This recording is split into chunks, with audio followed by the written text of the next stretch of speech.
All right. Rolling. Thank you very much for coming for this interview. Look. Please, tell us your name and your age. My name is Vincent. I'm 37 years old. Okay, Vincent. Can you give me some examples of some of the crimes that you face here in Jamaica? Yes, hooming, lots of hooming, a few gun-related crime. You have robbery. We have basically all the crimes you can think of here in Jamaica. What do you think it is that tempts people? What are some of the temptations that the youth face to do violent things?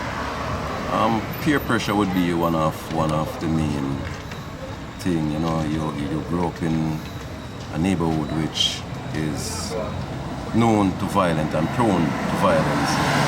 You had a few friends from school who choose that road. You know, who really drag you along with them. And do you personally know people who have done crimes, like now or in the past? Yes, I know people that done crime now. I know people that are good friends that done in the past. I even had a friend doing a life sentence now. Wow. Can you elaborate on the life sentence? Yeah, he got 37 years, 35 years to life for killing a taxi driver. Man. And I'm curious to wonder about remorse. Like, do you think he felt remorse after he did it? Well, I spoke to him a few times and he said I just doesn't understand. I would never understand. That's what they keep telling me. You know, That he would never understand? He would never understand. Oh, his motive. Yeah. So it's something very personal for him. It's something related to his girlfriend and the guy and some robbery or something like that. But what is it that pushes people to do horrendous things and not think twice about the consequences? I think it's based off lack of education, you know. Lack of education? And jobs or youth groups, a place that you can really socialize and express yourself. And, you know, people can try to teach you the right and the wrong from going. I once was there, you know, so I basically know that under peer pressure, it's hard, real hard.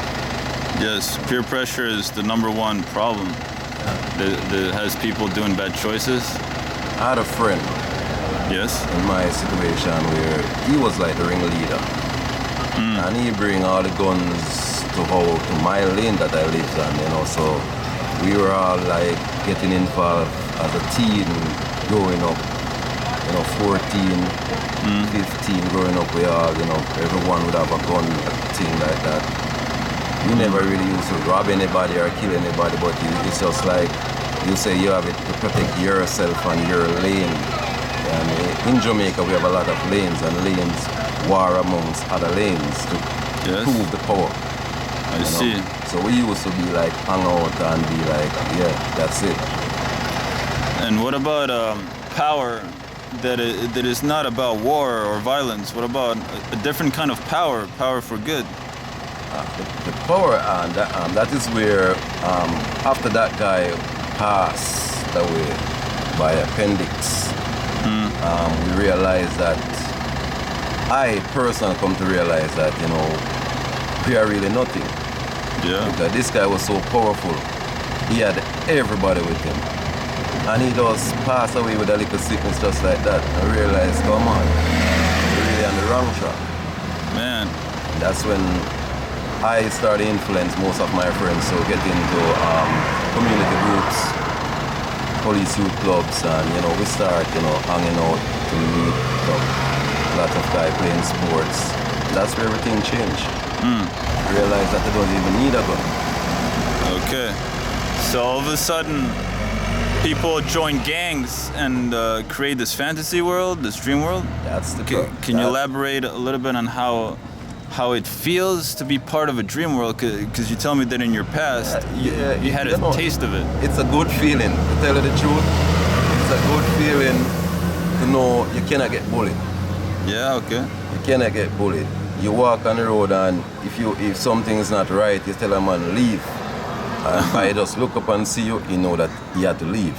Okay. Because he know your background, he know your crew, he know everything. Man, You know, so it's a good feeling. At that time, it was. is it beyond security? Is it stronger than security? I think, tell him, man, it's stronger. It's stronger than It's stronger. security. You doesn't fear anybody. Not Man. even the police. You don't fear anybody. You know? Huh? And what is it that gets people to believe in that, in that power? Why is it that they put reality aside and instead go into this dream world? You know, it's like things has come easier that way. You get everybody, any girl want a guy who people scared of. No one won't mess with her. She feel protected. So you being that guy, give you that power, it's just a different feeling. You know, it just that you don't even want to move out unless you had some good encouragement and showing shine some real light in it. But other than that, you know, you were that to live in that world. Wow. I have But, friends who scared to leave that world. But are they afraid of reality? They just don't know what they would face if they leave that world. Is it because they're so used to what they? Get used to what they're doing, and that's the only road they know. So Ah. they would never come and stand up and talk to you. Okay. And what about Michael Aiken? How long have you known him for? I've known Mr. Akins for the past around 22. So Mr. Akins, I know basically know Mr. Akins all my life. But I started move with Mr. Akins when I'm around 18. I started move with him because we formed this basketball group, and he was like the guy who can give us sneakers and jerseys. He had that link and those, so he started to encourage us to come by his house, and we go and buy. You know, he talking to us, showing us, preaching to us at least, telling us, you need to behave yourself. 'Cause we still have a few troublemakers then in the group, you know. Yeah. And by just hanging around Mr. Akins night after night, evening after evening, he's showing us life in a different way from how Good. we really knew it.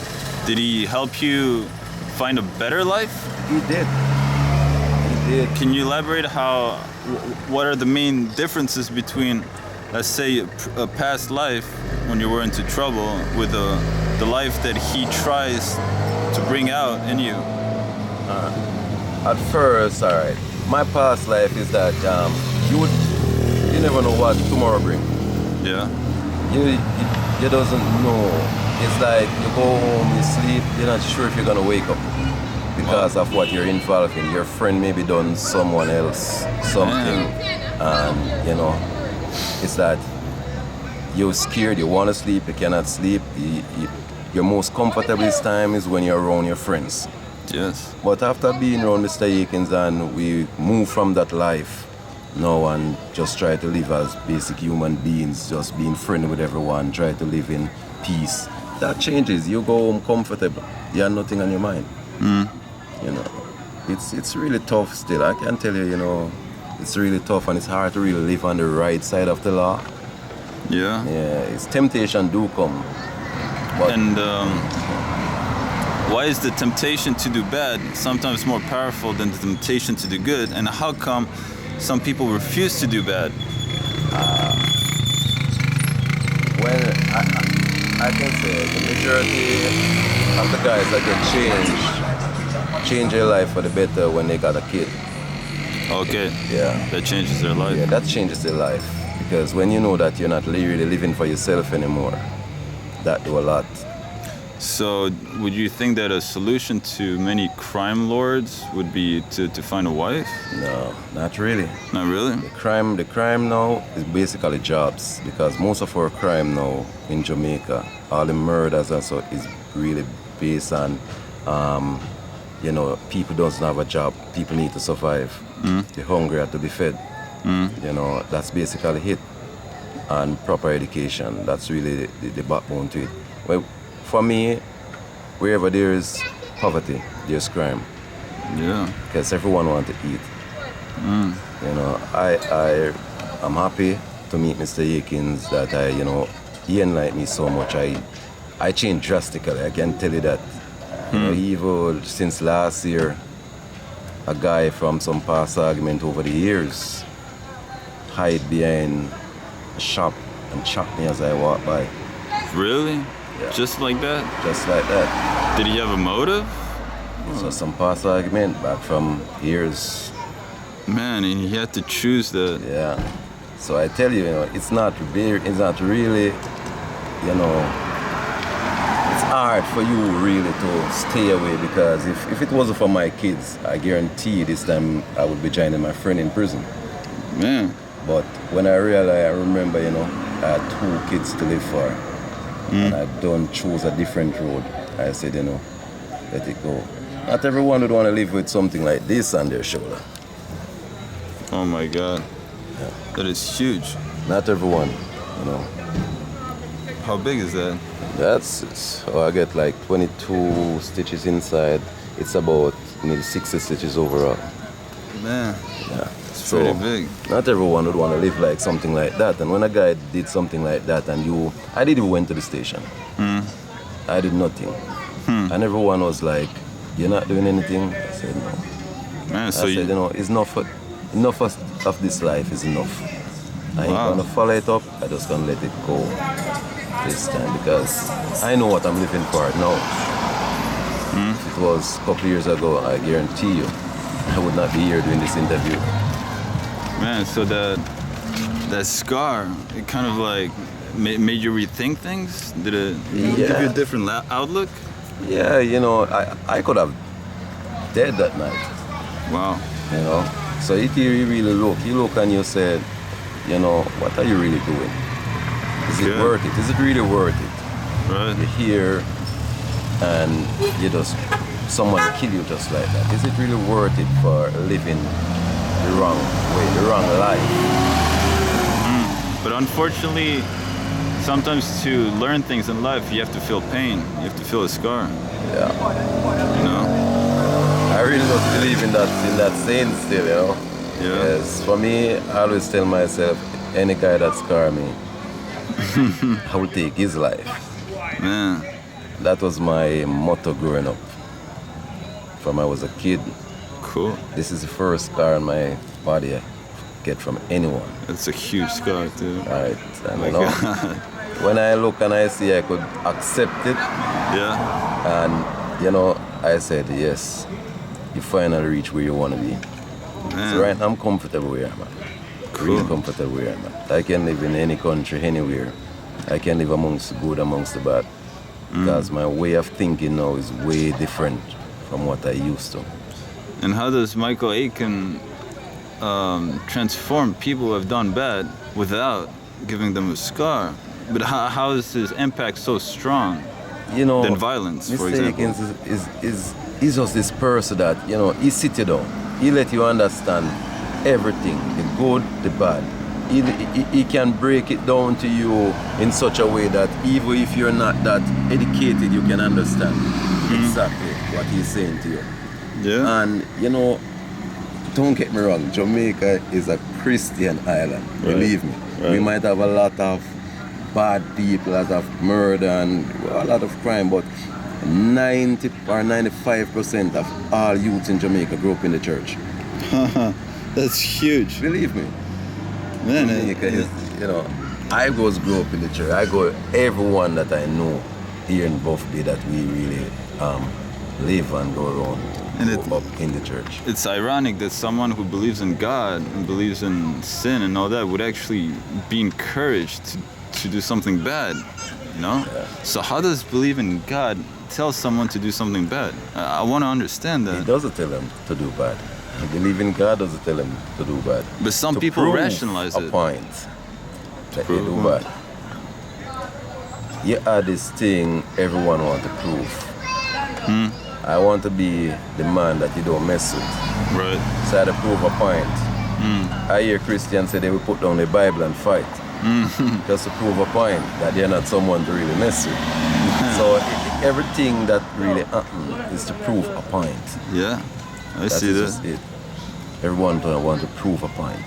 That's basically what it is.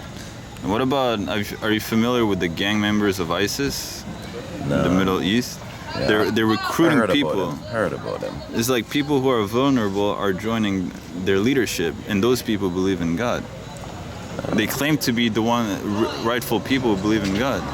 Well, I don't think so. Basically, if they're reading the same Bible that I am reading, I don't really think so. They would have that really belief, Yes. Okay. And what is the simplest need that you or your community have right now? I think it's basically job, lack of employment. Lack of employment? Lack of employment. We don't have much employment around here. And through that, you have a lot of idle hands around here. And whenever you have too many idle hands, you know what's going to happen. Wow. And what is the greatest need that your family has right now? For me, like my family, I'm the sole breadwinner for my family. And job is my problem. That's still the same lack of employment. Job. And what is the greatest need that Jamaica? I think that's the same thing. Jobs. Same thing, jobs. If we had more jobs, we have less crime. And let's suppose that in a year from now, many people have jobs. What would be the next thing that they would need?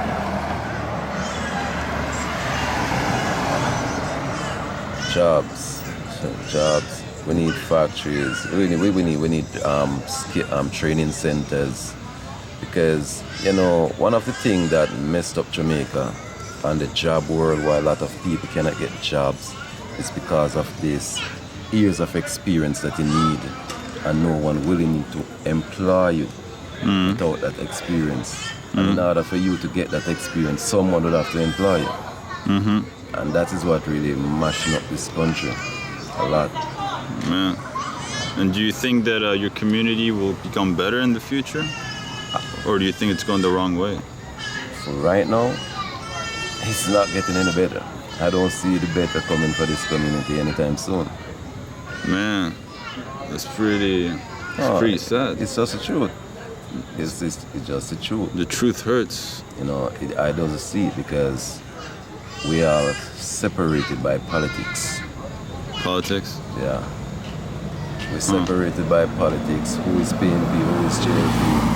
And if JLP in power, the PNP side must not get anything. And if PNP in power, the JLP side must not get anything. So that, we have a division here. So, basically things won't get better here until when we can unite and live as one and realize that, we are one people. Okay. So that's basically where it is right now. And what is the greatest desire that you have as a person? Not even for your community or country or family, just as you, just personally, what's your greatest desire? My desire, I just want to see people live in peace. Yeah. Enough is enough, and I think we have enough as a war, and I just want to see people living as one. Man, but it's so hard for them to live together, to get along. It's hard, but Do you think everyone desires? Yeah, if they really want, they can. If I see where I can change, my mom used to tell me I'm going to die in prison. I had a temper that I could control. And my mom used to tell me, oh, you continue the same way, you're going to die in prison. Man. And I, honestly, after being with around Mr. Akins, I started going back to church, playing ball, get myself involved in community relations, community groups, trying to participate more in the community. And that's basically what, I learned so much then that it really changed my life for good. I think for the best. Wow. I'm not there yet, but I'm still trying to get there. But I'm way above where I was before. That's good to hear, man. Are you happy that your life is turning out that way? Yeah, I'm real happy for that. I thank God for that every day. He can let me understand, I don't have to do certain things to prove. I don't have to prove to anyone don't have to prove to anyone, you know, what I can do or what I cannot do. You know. Okay. All right, well, thanks very much for your time, man. Thanks for the interview. Blessed. Ricky. Long as Shoppers Spur. No, man, yes.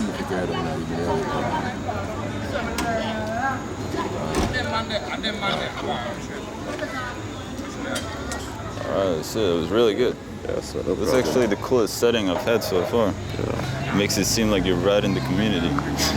Like you're like the next priest or something.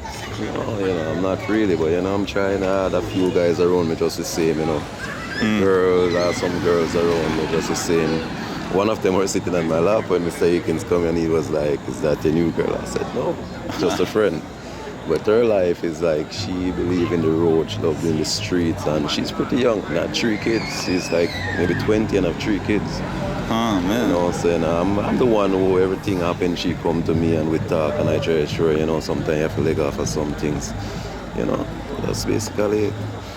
That's You know, cool. I really want to make a, if I had this opportunity, if I should ever find myself with money that I can help, I would definitely build a community center, a gym, just to encourage young people. You come, you work out, you play, because that's where a lot of things get changed. That lot of things. When you can find out that you can come and as you have 20 guys, young people here and no war and stuff like that, that's when you start look and realize that, you know, we don't have to fight. We can really live. We're gonna have disagreement, but we can talk it out. Man, so how do you find a perfect environment where everyone can get along? Well, it will never be perfect. Yeah. I don't think you can find a perfect Right. environment, but people do, because we are from different backgrounds. Yeah. We're from different backgrounds. We have brought up different, so you know, we basically think different. Yeah. You understand? And until when we learn to agree to disagree, because that basically hits me that we agree. Because I may know this way, and you may know it that way. Yes. And then you're gonna tell me that your way is the right way, and I'm gonna tell you my way is the right way. Then we're gonna have an argument. Of course. Just accept you for what you know, and me for. At least we know. If I take what you know, and you take what me, then we know it 2 ways. You know, that happened to me back in 2006. I was in the state. My first meal that they gave me to prepare, because I'm a chef, Okay. is pepper steak. And I have sliced my steaks in strips because that's what I taught through school.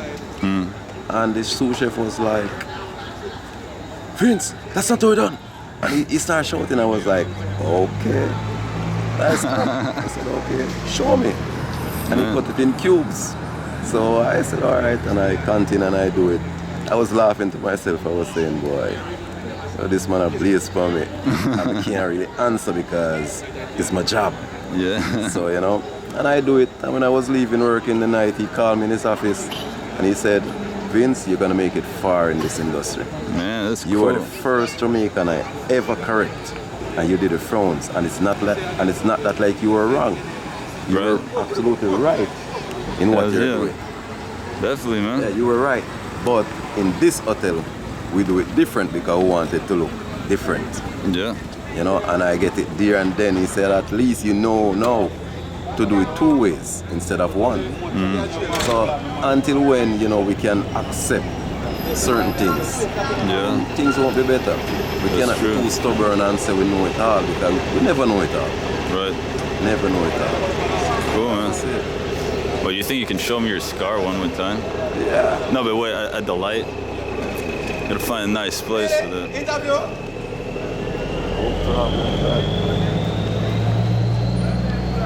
A lot of people doesn't even know that I had a scar. Oh, yeah? Wow. Man, that thing is big. Woo. Damn.